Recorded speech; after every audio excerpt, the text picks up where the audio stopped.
Let's get reaction from Republican Pennsylvania Congressman Dan Meuser. And Congressman, I'm going to get to the impeachment inquiry in a minute, but just bottom line, you have a group of Republican lawmakers who are holdouts. They say no more patches on this financial mess that we're in, and that they want to talk about each individual spending bill.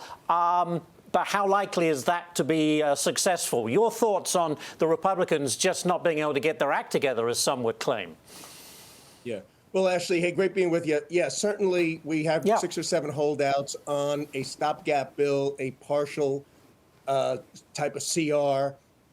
But keeping something in mind, I mean, this bill calls for an 11% reduction in the discretionary spending that we can affect. You see, I'm not sure if some of my colleagues on both sides of the aisle appreciate the type of budget that we have. We have our mandatory spending and discretionary spending. Of the discretionary, it's about 1.5 trillion. We're removing defense, we're removing homeland, and we're removing veterans funding. So that leaves us about $750 billion to reduce that level of spending. That amount is about $80 billion, or about 11%. That's an enormous amount. On top of that, on what we can handle. When we really want to deal with our budget reform, we've got to deal with both sides of the ledger, including mandatory. And add this to it, Ashley, where most of the provisions of H.R. 2, we will be securing the southern border with this bill. So the idea that we have any holdouts is wrong, but keep this in mind. We have 6 holdouts. The Democrats have 212. There's 212 Democrats that won't vote for reasonable reductions and a secure border.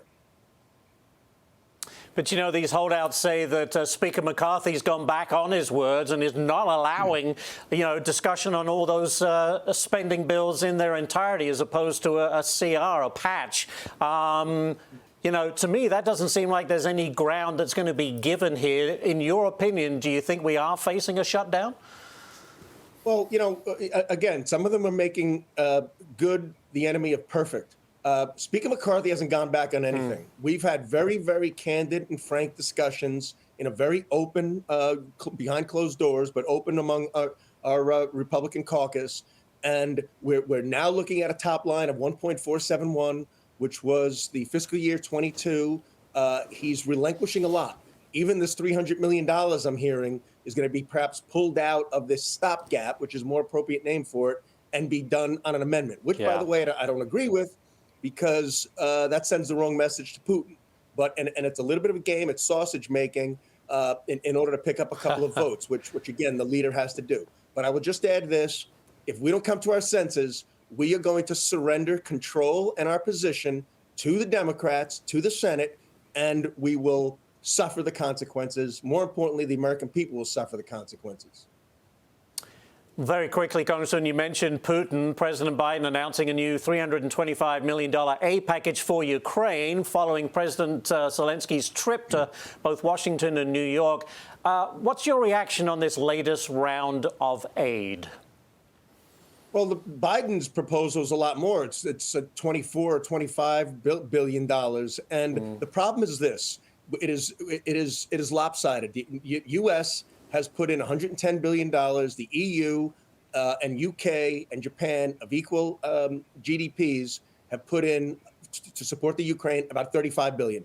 So that is no way reasonable. That is no way appropriate share. If Biden had any leadership in his bones and in that White House, he'd be saying, "Hey, I'm going to ask for 10 from another 10 from the American people, but I'm going to get 15 from our EU partners that have more at stake in this, since it's in their region, than we do." Right. That's what needs to be done. State Department and needs to go to work. Congressman Dan Meuser, the Republican from Pennsylvania. Congressman, thank you so much for taking some time to chat with us. We do appreciate it.